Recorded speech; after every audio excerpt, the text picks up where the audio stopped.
Muito boa tarde a todos e a todas.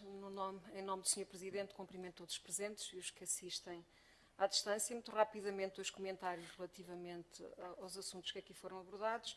Alcarrá, que já aqui foi abordado pelo meu colega vereador Carlos Lopes. De qualquer das maneiras, eu gostaria de dizer que fechar um estabelecimento, ou neste caso uma entidade comercial daquela, ou empresarial daquelas, não compete à Câmara Municipal, não é? Portanto, a questão do indeferimento que aqui foi referenciada pelo meu colega, importa ter noção que falamos de um projeto de arquitetura de legalização, mas que a partir do momento em que os problemas forem resolvidos e que têm muito a ver com a aplicação direta da lei do regime jurídico de edificação urbana, naturalmente serão ultrapassados. Portanto, nós só podemos interferir com base no artigo 24 do RJE e, portanto, a partir do momento em que esses problemas estiverem ultrapassados, não temos, diria, competência legal para interferir, teremos que deferir, não é? Portanto, isso gostaria de ficar esclarecido. Falamos de questões ambientais e, portanto, há outras entidades que terão que intervir diretamente sobre essa matéria. Em relação ao Sr. Vereador Hernando Caniço, que aqui trouxe mais uma vez as obras, e eu agradeço que traga. Agradeço porque tenho a oportunidade de voltar a explicar, somos resilientes, como costumo dizer, e explicarei as vezes todas que forem necessárias, para que as pessoas entendam que são obras complexas, são obras ao nível das infraestruturas subterrâneas, que envolvem, não é apenas as águas, são os esgotos, são as telecomunicações, são as telemáticas associadas diretamente ao sistema de metro Mondego, são as obras de gás, são de eletricidade. Acho que qualquer um entende que não é abrir uma vala e meter lá tudo ao monte. Aliás, não podemos, desde logo por razões sanitárias e de saúde pública, e isso o Sr. Vereador, sendo médico, sabe, não podemos misturar águas e esgotos. Tem que ter valas diferenciadas, estanques. E, portanto, há aqui uma complexidade associada a uma obra em domínio urbano, qualquer um entende que não se pode fazer de um dia para o outro. Já me habituei a ser, nunca na minha vida tinha ouvido tantas vezes ser chamada de incompetente, já me habituei a ouvir. Mas a verdade é que o que importa é a consciência. A minha consciência está perfeitamente tranquila, temos feito o possível e o impossível. Há reuniões de coordenação 15 em 15 dias, ainda tive uma a semana passada na Metro Mondego, irei ter outra amanhã, e as vezes que forem necessárias. Portanto, chamem de incompetentes a quem muito bem entenderem, continuam a encaixar, mas a verdade é uma, nós estamos a fazer um esforço tremendo para que as coisas corram bem. E, se quer a minha humilde opinião, naturalmente que há problemas de trânsito, e somos os primeiros a lamentar.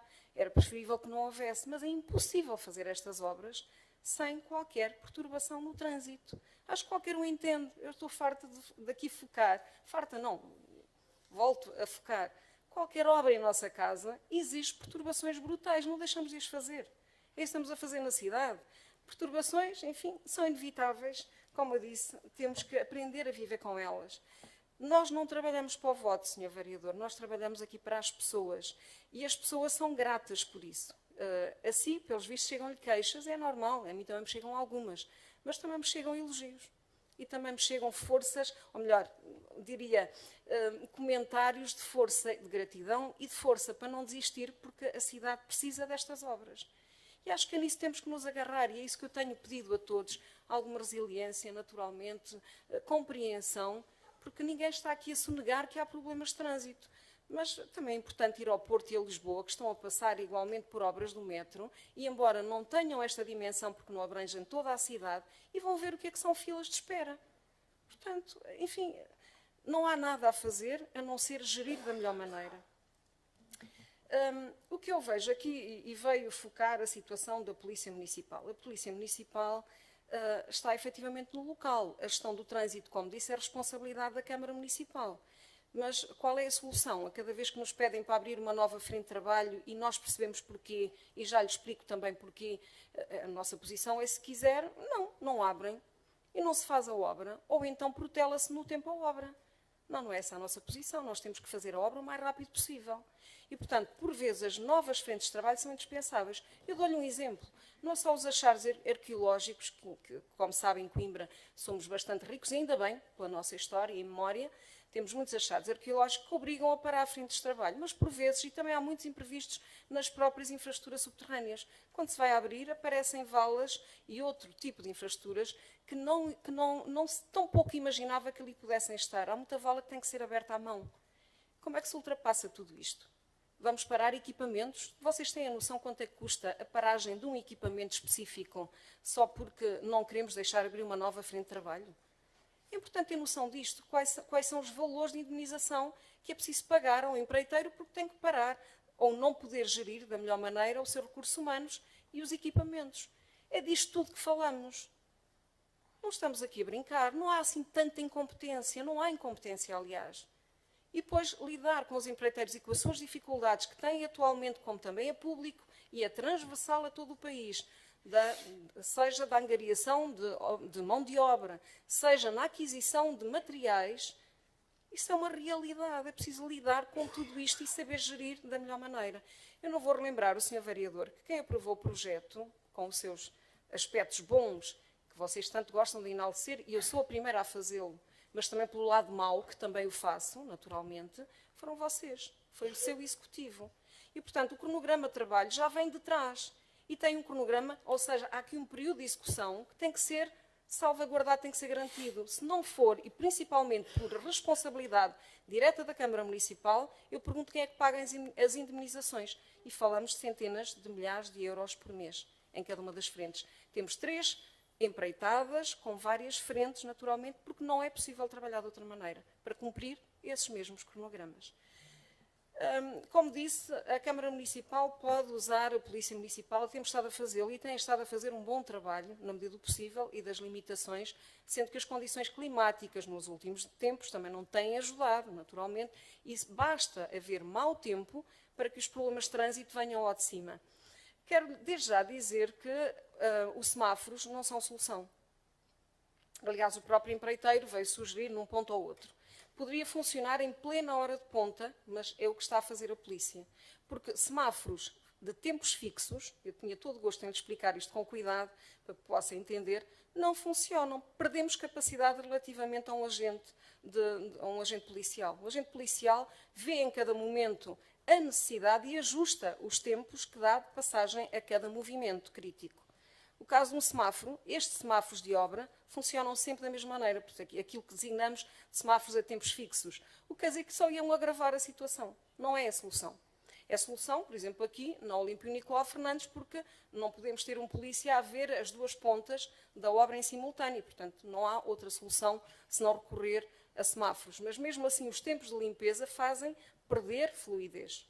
Se fosse possível termos dois polícias em que se vissem um ao outro, mas naturalmente também em termos de tempo e de recursos económicos também não é possível manter isso, seria seguramente benéfico em relação a estes semáforos. Portanto, os semáforos não são solução, Sr. Vereador, com toda a certeza absoluta. Isto é mesmo uma afirmação. E basta ver, quer na manutenção, quer na portagem, quer noutros sítios onde implementamos mini-rotundas, que funcionam francamente melhor. Só que, mesmo assim, as mini-rotundas não cabem em todo lado. Porque, senão, seria claramente a solução que melhor fluidez garantiria.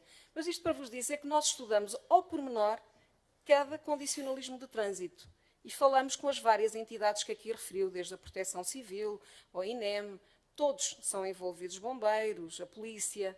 Há sempre reuniões com a PSP, com a Polícia Municipal. Portanto, todas as entidades são envolvidas e todas prestam, enfim, todas nos fazem chegar a sua opinião, inclusive há pareceres que para nós são vinculativos, como é o caso da PSP ou da GNR, consoante as áreas em que estamos a intervir.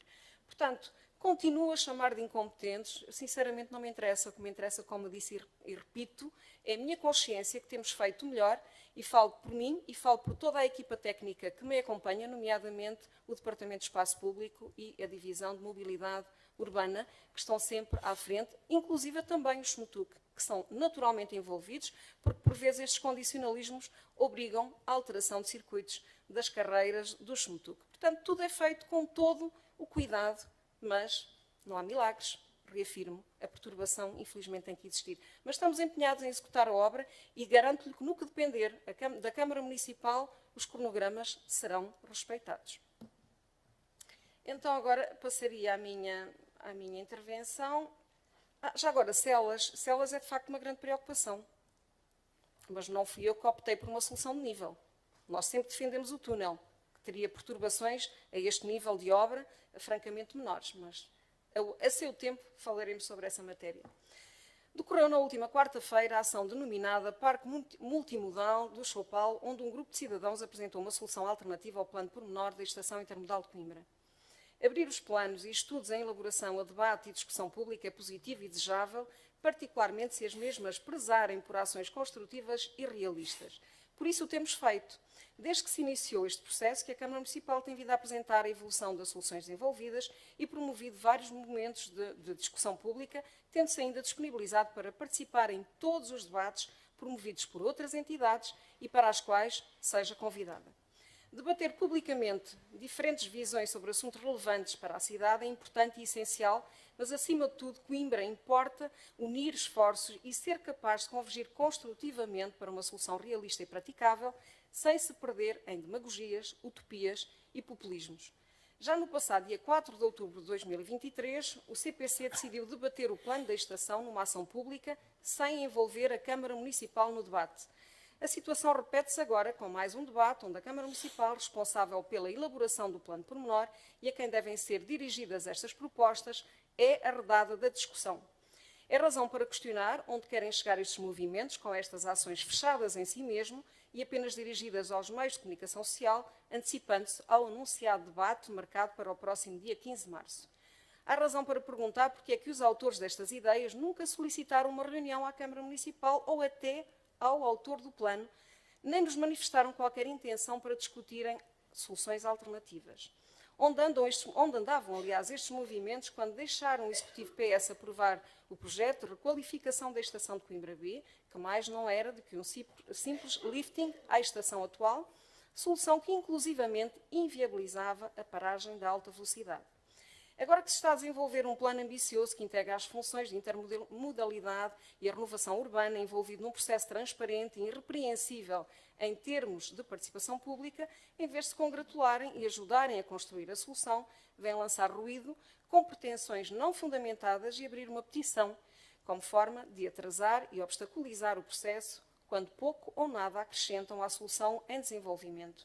Deixando o populismo e o oportunismo político de lado, importa analisar e desmistificar algumas das propostas avançadas e das quais tomamos conhecimento apenas através da comunicação social.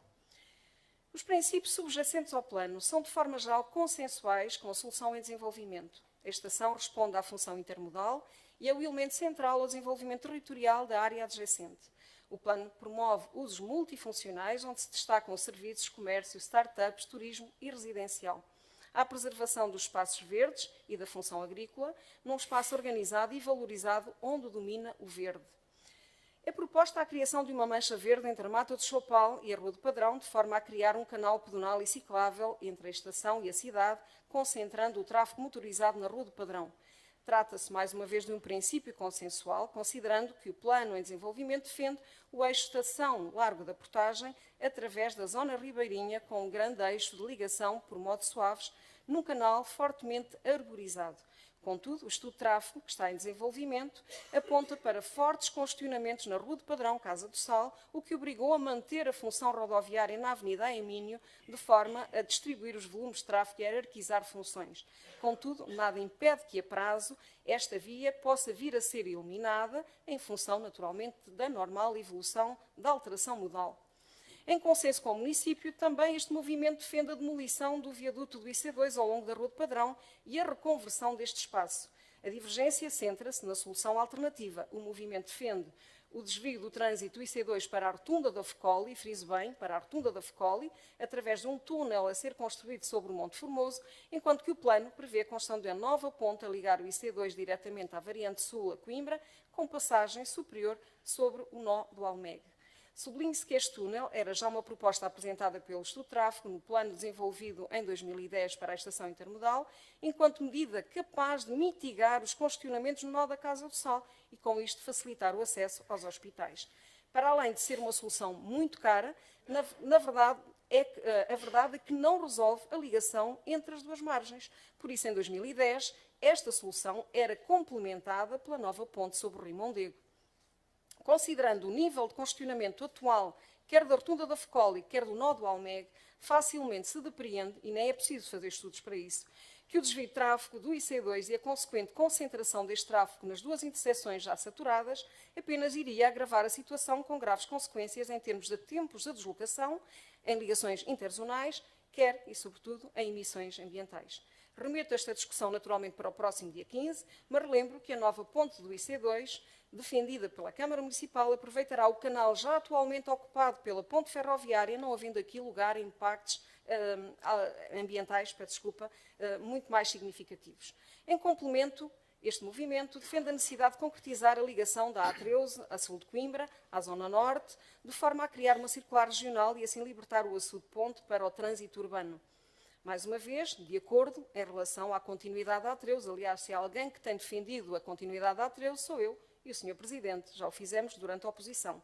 Mas não sejamos utópicos. Tal não resolve a ligação entre as duas margens. Quem é que acredita que o tráfego com origem no IC2 e P3 e a norte do concelho, com destino à Baixa, a Santa Clara, a Sol 1, Polo 2, é capaz de ser desviado através da A1 ou da A13? Pergunto eu, mesmo que estas sejam livres do pagamento de portagem. Acho que qualquer um entende que é um desvio que não é naturalmente aceitável. Portanto, não basta idealizar aqui soluções, é fundamental analisá-las previamente e fundamentá-las antes de as apresentar. Em síntese, porque não tenho tempo, os princípios de base são convergentes, centrando-se a maior divergência na solução de encaminhamento do trânsito do IC2 entre as duas margens do Mondego. Mas reafirmo, qualquer solução tem de ser validada por estudos de tráfego credíveis. No dia 15, a solução em desenvolvimento será mais uma vez apresentada pelo seu autor principal, o Sr. arquiteto Juan Busquet, arquiteto graduado pela Universidade de Harvard e professor convidado de múltiplas conceituadas universidades internacionais nos Estados Unidos, da China, da Suíça, da Bélgica, da Holanda, de Itália, Inglaterra, Espanha e continuaria por aqui. Homenageado com inúmeros prémios e menções honrosas a nível internacional e autor de um número infindável de grandes projetos de requalificação e refuncionalização do espaço público urbano, onde destaca o Master Plan do quarteirão em torno das estações de Avignon, em França, e da linha 3, em Toulouse, autor da magnífica estação central ferroviária que, felizmente, conheço, de Delft, na Holanda, e de Xangai, na China. E por aqui poderia continuar. Em Portugal, para além do seu envolvimento na concepção da zona da Expo e da Estação do Oriente em Lisboa e no PU da Estação Intermodal de Coimbra em 2010, atualmente ainda é responsável pelos estudos da Estação de Campanhã e da Estação de Leiria. Trata-se de um profissional qualificado e que, apesar do seu irrepreensível currículo, é um excelente ouvinte, extremamente acessível e disponível para ajustar a solução a novas ideias. A existência de várias soluções, como disse, é sempre saudável e positiva, por isso reafirmo o convite para que todos os interessados participem e contribuam para melhorar a solução propostas, desde que sejam propostas construtivas, realistas e praticáveis. Temos é de ser capazes de construir a melhor solução com diálogo, transparência, pertinência e consenso. A Câmara Municipal sempre esteve e continua disponível para discutir, receber sugestões e debatê-las com fundamento. Coimbra tem de estar unida na construção de uma solução ambiciosa, inovadora, funcional e que permita transformar aquele território do Norte, atualmente em decaimento, numa nova centralidade capaz de acomodar as dinâmicas e exigências de desenvolvimento territorial que alavanquem o investimento público e privado enquanto elemento central ao desenvolvimento social, económico e ambiental da cidade e de toda a sua região envolvente. Muito obrigada, Sr. Presidente.